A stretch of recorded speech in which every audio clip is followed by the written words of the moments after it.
Ryan Sternagel. I've known him and his family for years. I've known them through several trials and tribulations that you'll hear about in the interview. This interview is about resilience. This interview is about deciding it's time and changing the things that you do to beget vitality, to keep the bad stuff out so you leave more room for the good stuff. You're going to learn a lot in this. Enjoy. Ryan, welcome to the summit. It's good to see you. Very good to be with you, Pedram. So you, my friend, had a sad tale, and now it's a happy tale. But you all had a lightning strike, and it caused you to change trajectory and have to look at lots of things differently. So I'd love to just get a quick backstory for the audience, and then we're going to jump into all the stuff you've dug up. Yeah, the lightning that struck was our, at the time, almost 1-year-old son getting diagnosed with stage 4 cancer. That diagnosis came 11 days before his first birthday. And we were actually already kind of going down the road of everything you are talking about here on the event today, everything we're going to be talking about in terms of cleaning your house up, that sort of thing. So already making a lot of changes on that front, and even before he was conceived, my wife and I, said, hey, let's figure out this getting healthy thing and clean our lives up, and bringing a new life into the world and all that stuff. So, compared to the average Joe, we were already doing a lot of things right, but apparently, you never know. You never know exactly what it was and that sort of thing. But yeah, he was. It turned out he had a tumor larger than his kidneys inside of and growing out of his spinal cord that was threatening to paralyze or kill him in any minute. A couple secondary tumors, one of which had metastasized into his hip bones, and so that nothing like your kid get diagnosed with stage 4 cancer a few days before his first birthday to make you take a hard look at everything you've been doing, your surroundings, and try to clean up as much as you can, and remove as much bad as you can and add as much good as you can in a very short amount of time. I've seen a lot of people go a lot of different ways with this. Some people will shake their fist up at heaven and think, why did God do this to me? Some people would just say, that's my bad luck. Some people would blame the chemtrails. There's a lot of ways people can lay blame. Some of it's justified, some of it's probably not. Where did you guys go when this first happened? I'm sure you went through a gamut of emotions and, almost like a grieving process before you kind of picked yourselves up and got to work. Yeah, and I mean, we were also certainly researching who the real powers that be are in the world and stuff like that. So if it were anything, I probably was shaking my fist at the chemtrails. But there were more factors than that. My wife had a super stressful job. Real tech heavy job, so there's a lot of EMF involved. She had 2 cell phones and bad situation. Her boss was trying to get her to, one of the classic, trying to get her to quit so they wouldn't have to pay maternity leave, and just trying to make things as miserable as they could. And I could see that misery on her face when she came home every day, and lots of stress involved. And and that's dumping cortisol onto a developing womb 24/7. Lots of things it could have been. But yeah, it didn't take us. There was probably some fist shaking, probably some. Is this real? I definitely remember that out of body experience, getting the diagnosis. Like, surely this is some kind of crazy dream. But it wasn't a dream, and no matter what the cause was or how bummed we were about it, that didn't change the fact that we had something to deal with. So, yeah, I mean, we were pretty pedal to the metal pretty early on in terms of, okay, this is a real situation involving our only and firstborn son, and we got to do something about it quick. And it was almost like, we'll have time to grieve and be mad at the world and all that stuff later. But right now we got a son to save. So yeah, that probably, I won't say probably, that definitely, resulted in some some unprocessed emotions on our end, but you know, whatever. Our kids, Ryder's now 10 years old, almost 11, and we're coming up on his decade cancerversary here in a couple months, and he's living his best life, skiing and mountain biking here in Park City, and this was also coming from, you know, not only the stage 4 cancer diagnosis, but, you know, with that tumor in his spine, they were telling us that that even if he survived the cancer, he would probably never walk, because at that time he didn't have a feeling in his leg, and lots of nerve damage and that sort of thing, and and it did take him a while. You know, he wasn't quite the same in sports as his peers. The first early years in life and that sort of thing. But now he's definitely making up on it, on the slopes and the trails, and yeah, it's really neat to watch. So a big part of the story that you bring to the table is y'all didn't just roll over and say, okay, chemo, right? Like, you looked at everything, but you looked at everything objectively on all sides, which is, to me, a really healthy perspective. Some people say, oh, I'll never go to those guys, they're just butchers. And other people will say, you guys are crazy, that's snake oil, I'm going to my oncologist. So you got to straddle both worlds for quite some time. And I think you bring a really unique perspective to onc care from someone who has the scar tissue to show for it. Yeah, which, you know, on the on it, I think the purist alternative guys will also give us a pass, because it was partially mandated at the time, right? When you're an adult, you can do whatever you want. Although they put you on the conveyor belt, and it's really hard to, if you don't already know the questions to be asking, not not get sucked into the whole deal without really knowing what happened first. But yeah, when it's your kid, if you have any second thoughts or questions on the matter, doesn't take long for the government to get involved, and all that fun stuff. So that was part of the journey. That's actually what brought us from Washington State to here in Utah, was looking for a team and situation that gave us a bit more freedom to choose as parents what route we wanted to go down. But that being said, you know, even like I said, close to a decade of looking into all this stuff. Yes, Ryder did have a few rounds of chemo, and I don't think those rounds of chemo were the worst thing in the world, given he had a tumor inside of and growing out of his spine that was threatening to kill him at any moment, or paralyze him, or, you know, something along those lines. So yeah, definitely, you know, time and a place for everything. It was when they wanted to keep going and wouldn't really tell us what the stopping point was, and we felt like he was getting better, and we could, you know, we wanted to see what happened if we backed off, and that's where the, you know, that's where we had to move. And he did have half the amount that his initial standard of care called for. So yeah, it was a very integrative journey from the start, but with, you know,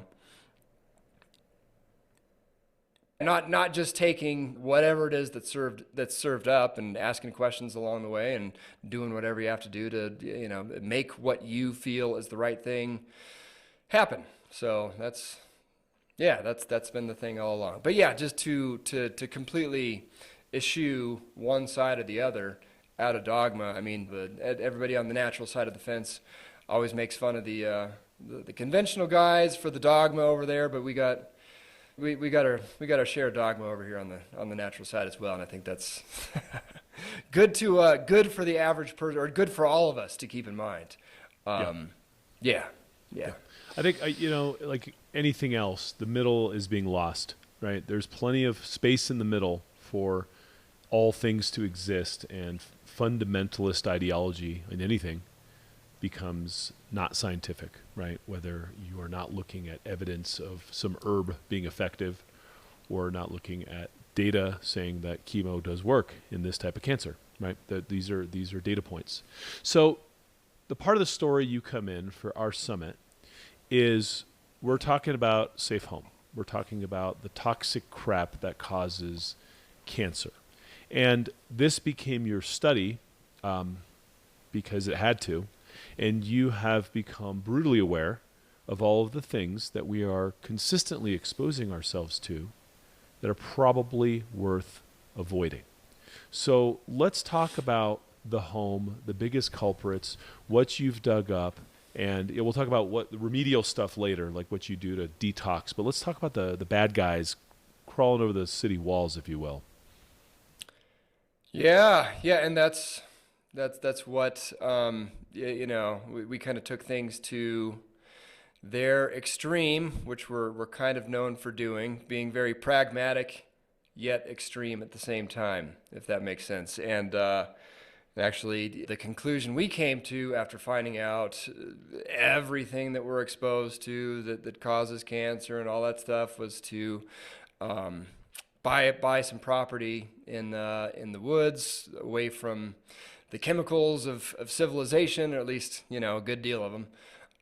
You'd have to have no neighbors or anything like that to be away from all of them. And when I say no neighbors, I mean like no neighbors within many, at least a few miles. um, but we bought a piece of land and built a house from the ground up using non-toxic materials, because that's the thing you start finding out, you start finding out when you start looking into this stuff is, even if you're eating organic food and using natural hand soap or whatever it is, even just your very house by its very existence, is putting a lot of stuff out. So yeah, the answer for us there was eventually to build our own house, but we, not everybody's going to do that, and not everybody has to do that, because any situation we were in, we rented a few houses before we finally got this thing done, which we envisioned being maybe a 6-month process or something like that, and then 3 or 4 years later we're in the house that we built. But man, plans, yeah, God laughs. Yeah. God laughs. Yeah. No, we thought it was going to be Ryder's, healing sanctuary along the way, and it, turned out to be the home that he lives in now that he's healed, and we're keeping him that way in that home. But yeah, not a bad deal. Yeah. That being said, when we're talking about the home itself, sadly, everything that the standard home, which I would say is 99.9% of homes, and unless you had somebody actually really consciously building the house that you live in to avoid all this stuff, which is practically none of them. Most of the building materials themselves off gas for years and years and years between the OSB, the pressed wood. It's not like we're back in the 1800s and they're building houses out of planks of wood or logs or anything like that. Our house is now a log home, so we could get away from the OSB. But yeah, that pressed wood itself is off gassing formaldehyde. The what's the word I'm looking for? The mudding that connects the drywall off gases, the drywall itself off gases, carpet off gases. Carpet also carpet will also, the first time a dog or a kid or something like that pees on it, you're looking at a potential mold situation. So yeah, just a lot of mold is a whole nother topic we'll go into in a minute, but yeah, just sadly, the what the house is actually built out of itself is off-gassing formaldehyde and a whole slew of other, non-natural, unnatural, man-made VOCs, chemicals, so on and so forth for years and years and years to come.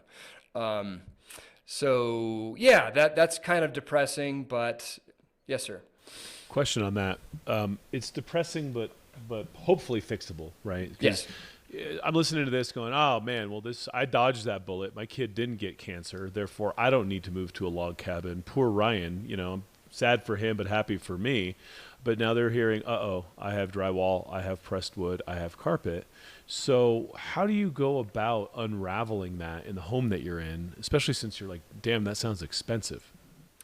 Yeah, yeah, it does not. Like I said, it's depressing to hear about, but doesn't need to be. I mean, the basics are getting a good quality air purifier, and that's like I said, we built the house first, but these are all the things we did along the way until not we built the house last. These are all the things we did along the way until we got into the house. We started out with one air purifier that was on sale, and then the next time we saw a good sale on an air purifier, we bought another air purifier, because at first we were, it was in Ryder's room at night, and then we'd lug it out to the living room during the day, and that's how we started. And then we got another one so we could have one in his room and the living room at the same time. And 10 years later, now we have a ridiculous amount of air purifiers that are, purifying the whole house. And we got a whole house air purifier that was built into the house when we built it. So yeah, that's the big thing. That's the main thing to start with. If you don't already have an air purifier in your house, get an air purifier in your house. Another big one is, go to your furnace if you've never done this, and change the filter. So this doesn't, well, it does relate to the stuff that's floating around in your house, because if you've never changed your furnace has a filter on it. If you've never changed that furnace filter, you're going to open up that furnace and be horrified. One, because it's not filtering anything when it's circulating the air, but then two, every time it does circulate the air, if it's been collecting dust and all this stuff for however long you've been in the house, then that stuff's circulating in the air. So figure, get the dimensions on that filter and change that thing immediately. Yeah, keep the windows open, get a little bit of a breeze going. Actually, it's even the poor man's hack. If you have a ceiling fan, keep that ceiling fan running, and then dust it off every once in a while, because that'll actually collect dust. You see it collecting dust. It actually does a pretty good job of kind of bringing everything up to itself, as long as you dust it off every once in a while. And then the kind of next level from there would be, there's a brand of paint that there's various, and that forgot to mention the paint. And yeah, the paint, even the supposedly low VOC stuff that you go get at the big box home improvement store, most of that stuff, it isn't too great either. You really need a specialty paint that, yeah, it's not the stuff getting sold en masse in the big box stores. But there's one brand in particular called Safe Coat. They make, well, pretty much all their paint is designed to be non-toxic, but then also seal in off-gassing. So you're pushing it back out of the house. So yeah, you filter everything, dilute everything, get some air, some cross flow going in your windows. Even the winter, we always tried to keep, at least keep them open a crack, just to keep things moving. And then next level would be actually blocking that stuff back. Yeah, so it's, instead of coming into the house, going back out of the house with the Safe Coat paint. And then carpet, there's non-toxic carpet. You can go see non-toxic carpet options at places, websites. But ideally, just ditch the carpet, get some hardwood, and then you got to be careful if you're, the laminate stuff like that is going to off gas as well. So it's not just any old flooring you can put in, but yeah, those are some of the basics when it comes to dealing with the fact that your house itself is off gas. And I mentioned mold earlier as well. Everyone should get their house tested for mold, even if you don't think you have. Just because the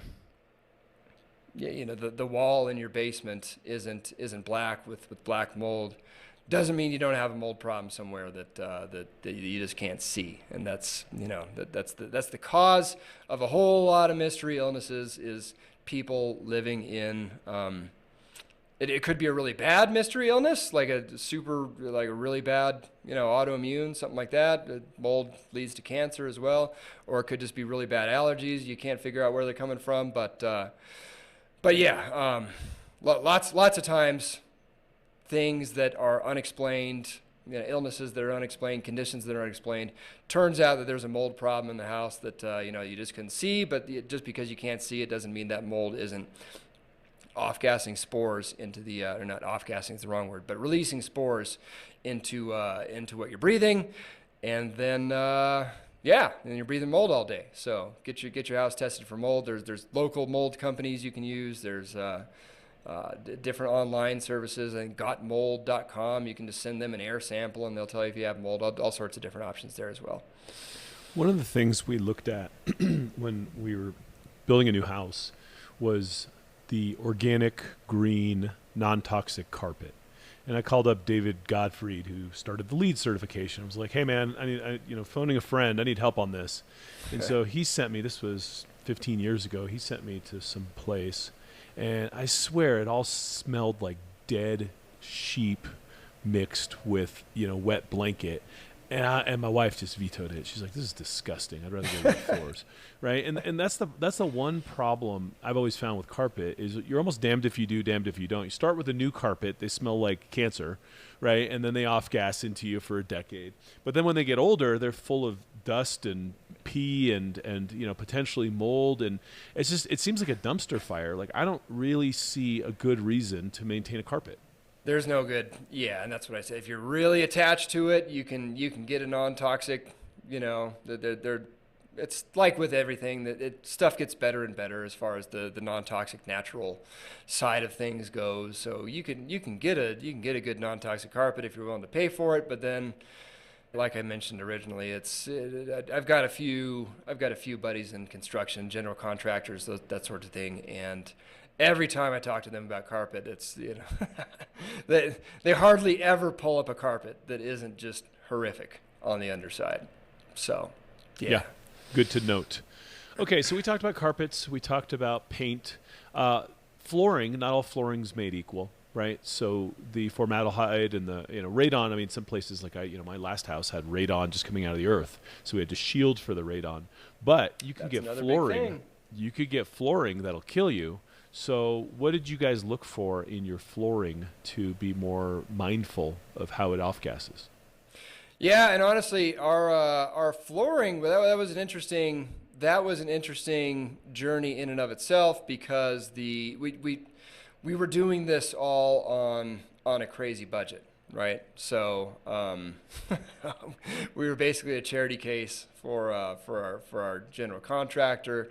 And all the materials we were trying to get were obviously more expensive than the regular stuff. So the flooring that we ended up getting was actually vinyl. Which vinyl, if you go out and get any old vinyl, that stuff's going to off gas like crazy.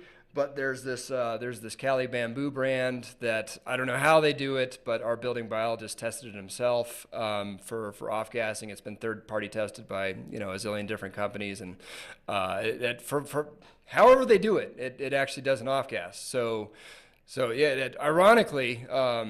Our stuff, and we got it knowing that, yes, it's still going to drive me crazy knowing that it's a vinyl floor, but at least it's not off gassing, and we can swap it out down the road when we're doing better, that sort of thing. But yeah, the big things are.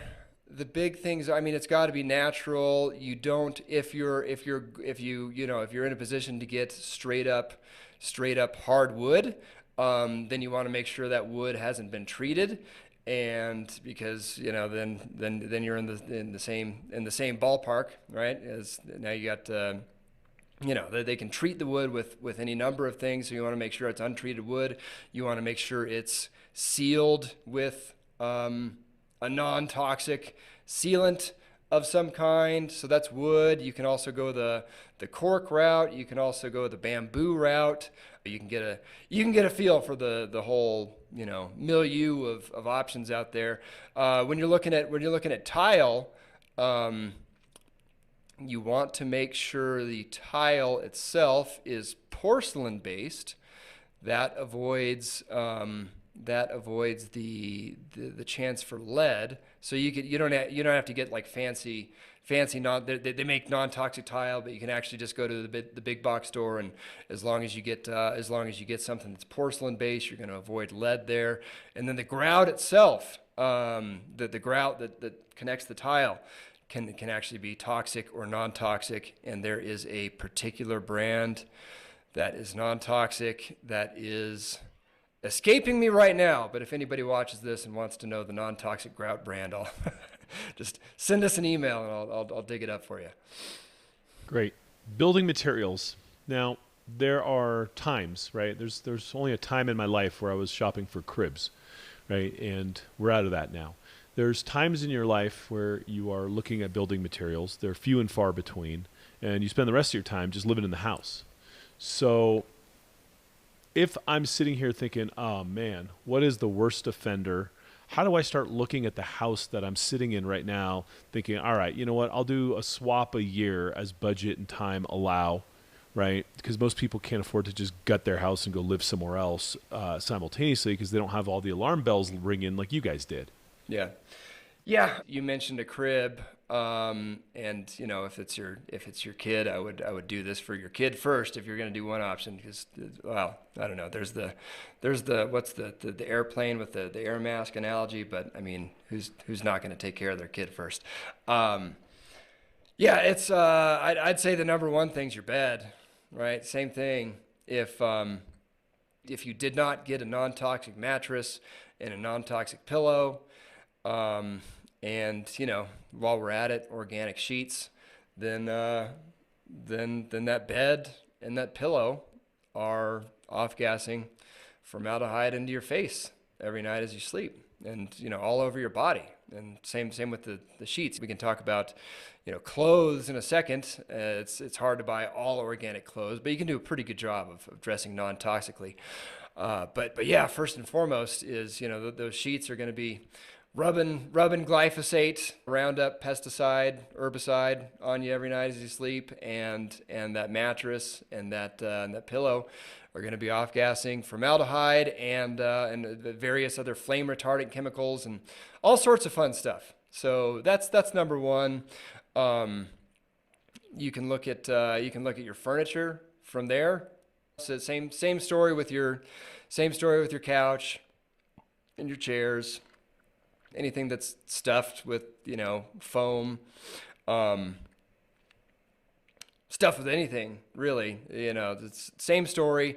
It's all off gassing and or mostly and treated with flame retardants, and those flame retardants are highly carcinogenic. Which the thing that drives me the most crazy about what flame retardants get applied to is children's pajamas. So yeah, if you're buying just the standard children's pajamas, they're going to be doused in flame retardants. Your kid's going to be breathing that in every night as well. So that's not pertaining to the house, but I always try to mention that whenever I can because it's a crime. It's a crime. To me, it is a crime. It is a crime, and because they use plastics that we fight wars over in these materials, then they got to put flame retardants. So you're double dipping, and suffocating your child. And again, the theme for this day is so many of the people watching this summit are out there chasing L-ergothionine and trying to find the right type of NAD to reverse aging, and they're huffing paint in their bedroom. And they're wondering why none of the crap they're spending all their money on is making them feel better. It's like you cannot detox and retox at the same time. You can't stitch a wound while cutting yourself. So the children's pajamas, the dramatic rise in autism, the dramatic rise in pediatric cancer, the dramatic rise in all these things. You see all these graphs. They start to stack one upon another, and it starts to look a little fishy as soon as we started adding all this crap to our houses. So I think the pajamas are suspect. Quick note here to remind you that if you have not upgraded yet, now is a great time. We are on day 6. We are running down the clock. This event ends tomorrow. The 50% discount ends tomorrow. You get this interview. You get all the other interviews in all the formats, plus a number of powerful resources to help you get vitality in your life. If you haven't done it yet, do it now. Yeah. Yeah, I love the graphs, right? And you can point your finger. You watch like the EMF, electromagnetic fields documentary, and they show the graph, right? And then you watch the chemicals documentary, and they show the graph, and then you watch the flame retardant documentary, and they show the graph, and then you watch the pesticide documentary, and they show the graph. It's just like all the stuff started getting added around the same time, and they just started ramping all of it up. And what do you know? We find ourselves in the position that we're in. That we've got, childhood cancer for all intents and purposes didn't really exist. I mean, it did, very, very, very minimally 100 years ago, and now we fill up, hospitals that take up entire city blocks full of children with cancer because of all these things. Yeah. And you were one of those guys driving to one. So, man, it could sound overwhelming to a lot, right? Like, oh my God, everything causes cancer. This is depressing. I give up. But everyone I've talked to in the building biology space, everyone I've talked to in this space, has very, very sage wisdom around saying, baby steps, do something today, do something tomorrow, just start swapping, because as you take away the insults, the vitality starts to come back. As the vitality comes back, you have more time, money, energy, and mojo to keep doing stuff about your life and hacking your environment. So how would you recommend stepping into this operating system? Yeah, and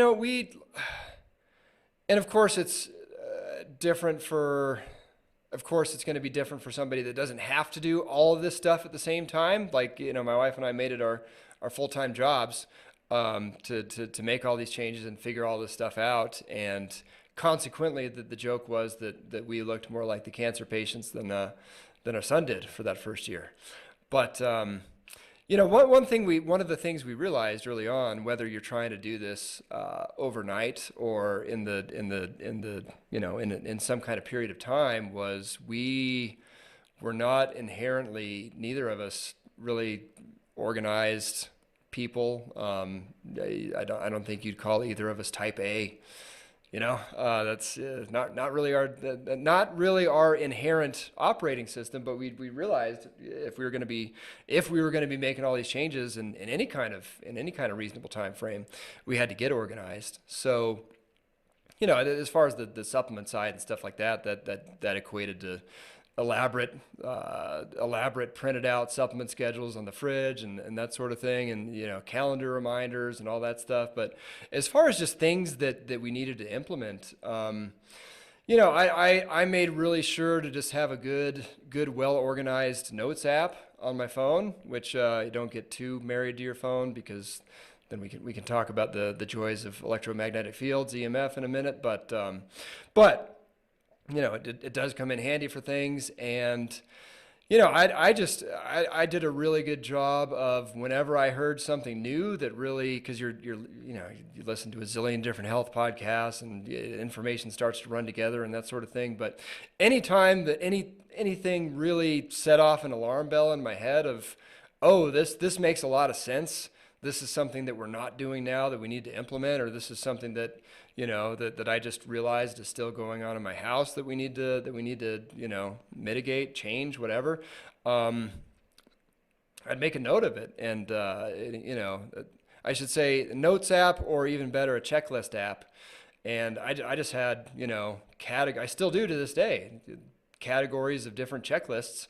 And every night I'll pull up the checklist app and check something off. It's it's as simple as that. And it is overwhelming at first when you hear about all this stuff, and especially if everything is, everything you just heard about so far has set off an alarm bell, and oh my gosh, this is something that is toxic in my environment. But it is a finite. I mean, you can always keep, you can keep incrementally doing better, and there's always something new to learn and change and optimize and that sort of thing. But as far as getting rid of the, just the basics of eliminating 85, 90, 95% of your, the toxicity that you don't have to be exposed to, that's kind of optional once you start implementing all this stuff. It's not a never-ending process.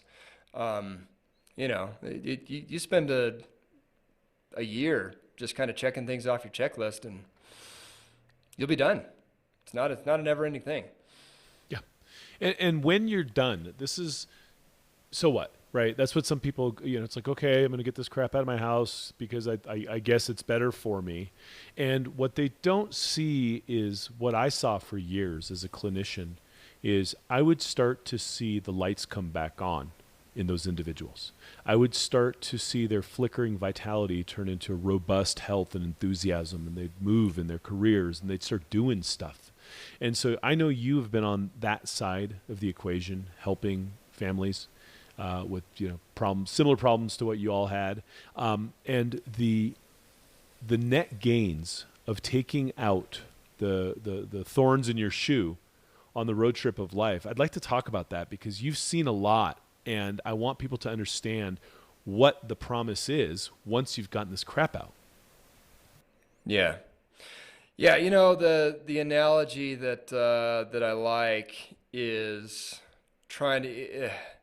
I mean, I use this in cancer a lot, but it can be used in life either way. Is if you're trying to heal cancer, that's you're climbing a mountain right there, right? And if you're trying to heal anything, any chronic condition, it's kind of like climbing a mountain. It's not easy. There's a lot of stuff involved, but if you've got, if you're in this toxic environment. And you're just being exposed to this stuff 24/7, the same stuff that played a huge role in causing it. Not only are you climbing that mountain, but you've got a 7,500-pound backpack strapped to your back, and it's just it's weighing you down that much more. And you can apply that to healing cancer or healing autoimmune. You can apply it to just your daily life as well. Yeah, and that's I can speak from personal experience. That I never had cancer to heal from,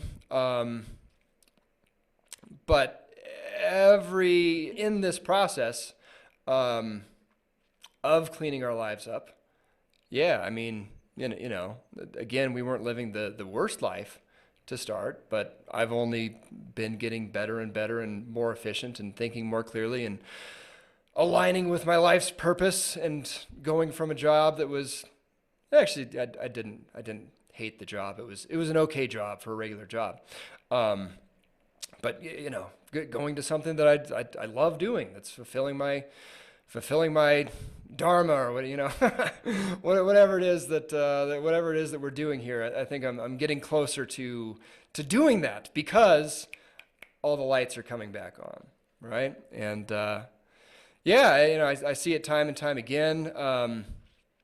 Funny story, a lady who I met recently, her husband thought that they thought that the husband had cancer, and so they did the same thing we did, right? They got a whole 180 life overhaul, 180-degree life overhaul, got rid of the toxicants, started eating clean.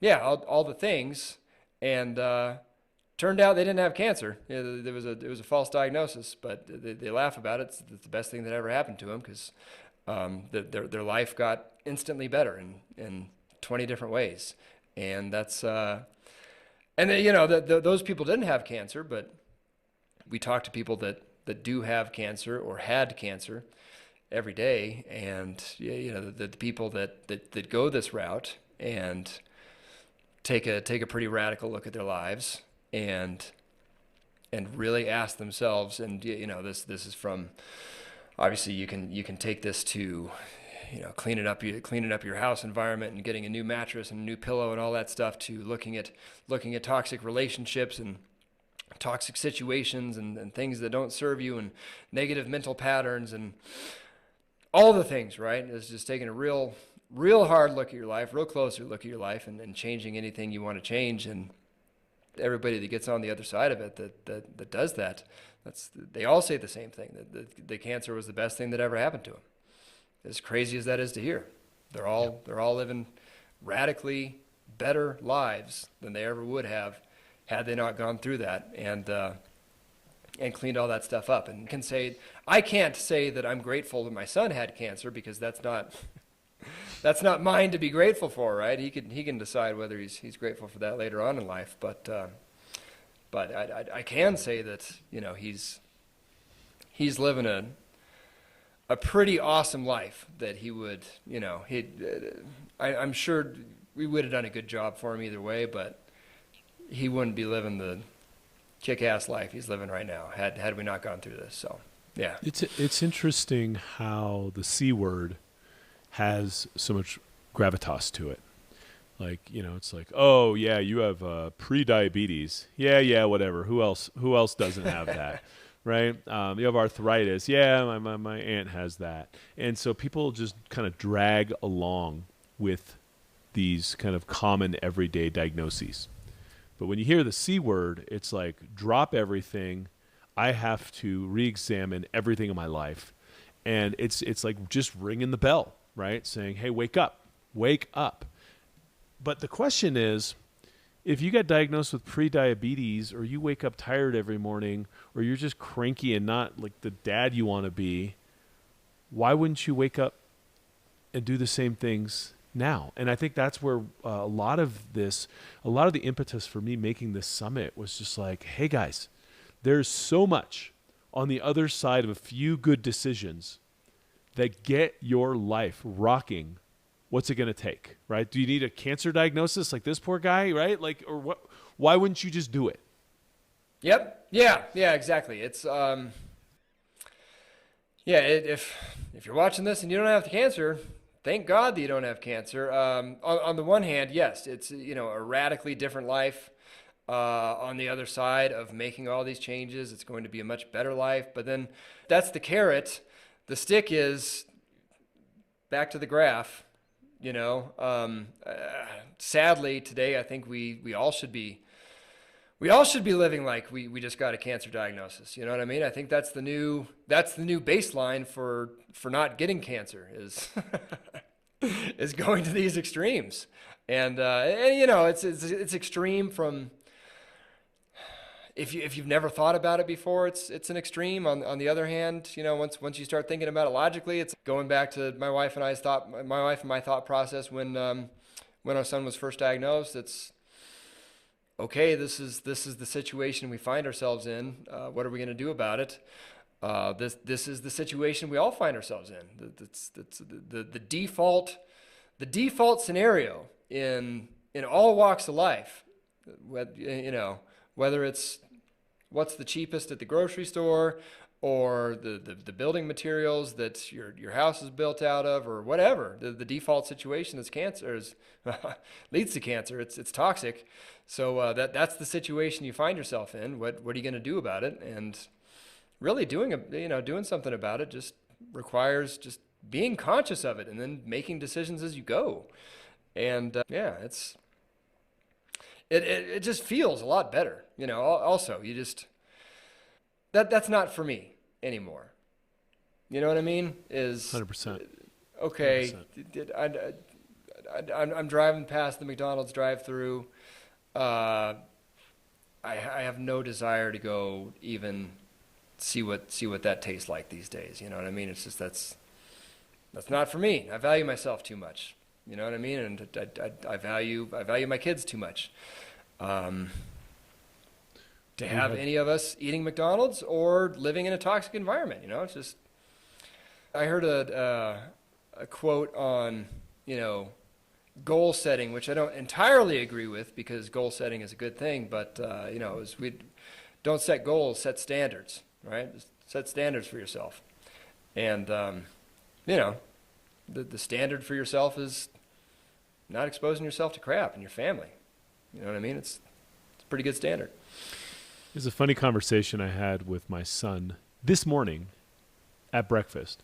He's talking about how when they go off to their ski team, he feels left out. Popular kid at school, right? But he feels left out because he's the only one whose parents don't let him have a device on this bus. And I'm just like, man, you're not winning this one, right? You're looking around at a zombie apocalypse, begging to join the zombies because you don't realize that your friends got mulched. You don't stand a chance in the attention economy with a 9-year-old brain if you're going to be on those stupid apps. You don't stand a chance. And so there's something that came up for me as you were saying the last bit Carlos Castaneda, Don Juan, the Yaqui shaman medicine man, used to always tell him that you should always live your life as if death is stalking you over your left shoulder. You had to draw your sword on that horrible day when you heard your son had a cancer diagnosis, right? Like you were like, here we go, game on, life just changed, right? But every single one of us right now, I have cancer cells in my body. My immune system is able to get up on it and hopefully clear them before they establish a foothold and start to win because of what? Toxic load, stress levels, immune system compromise, all the reasons we know that, the body gets compromised and cancer starts to win. So in a way, it's almost like we all have to live in a proactive, vitalistic way, because whether it's cancer or something else, it's coming, right? And this is how we started the summit. Jeff Bland, on day one, if you haven't seen it, go back and look. On day one, Jeff Bland talked about in space, in a cubic meter of space, I think he said, the average density of atoms is 1 atom per cubic meter of space.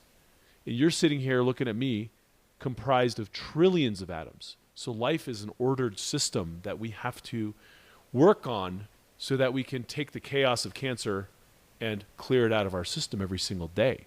So it's almost like you stumbled into an operating system that forced vitality, which to me is a really interesting karmic twist, but it's a gift, right? If you look at it that way. Yep. Yeah.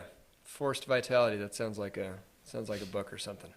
I'm done writing those. Ryan, it is good to see you. How can people find you, find your work? The Stern Method, because Sternagel is hard to remember or spell. And like we talked about earlier, it's we've tried to take coming from a non-organized place and making everything organized between detoxifying your life and detoxifying your body and adding in the most nutrition routine possible. All these things we've had to organize everything so that we could actually do it, because we're not very organized people. The sternmethod.com is our website. Look for us on your social media platform of choice. Got a lot of good stuff going. Yeah. Love it. Ryan, thank you so much for your contribution. Best of luck to you and everything. I'm looking forward to seeing you again soon. Thank you.